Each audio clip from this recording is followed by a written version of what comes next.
திமுகவினர் யாரும் ஊருக்குள் வரக்கூடாது, மேலும் திமுக கொடியுடன் ஊருக்குள் வரக்கூடாது என்று பொதுமக்கள் போர்க்கொடி போலீசார் குவிக்கப்பட்டதால் பரபரப்பு.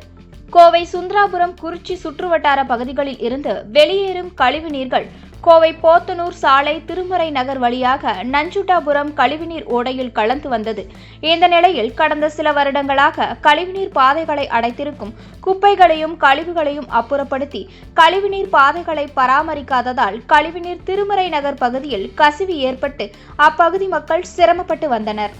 இந்த நிலையில் இந்த பிரச்சனைகளுக்கு சரியான தீர்வு காண முடியாத கோவை மாநகராட்சி தற்போது கோவை குறிச்சி வெங்கடாச்சலபதி நகர் வழியாக கழிவுநீர் செல்ல பணிகளை மேற்கொண்டு வருகின்றனர். அதற்கு எதிர்ப்பு தெரிவித்து அப்பகுதி மக்கள் 85வது வார்டு திமுக கவுன்சிலர் உட்பட கோவை மாநகராட்சி நிர்வாகத்திற்கு மனு அளித்தும் நடவடிக்கை எடுக்காமல் மக்களின் எதிர்ப்பையும் மீறி வெங்கடாச்சலபதி குடியிருப்பு வழியாக கழிவுநீர் பணிகளை மேற்கொள்வதற்கு எதிர்ப்பு தெரிவித்து ஒன்று கூடியதால் பரபரப்பு ஏற்பட்டது.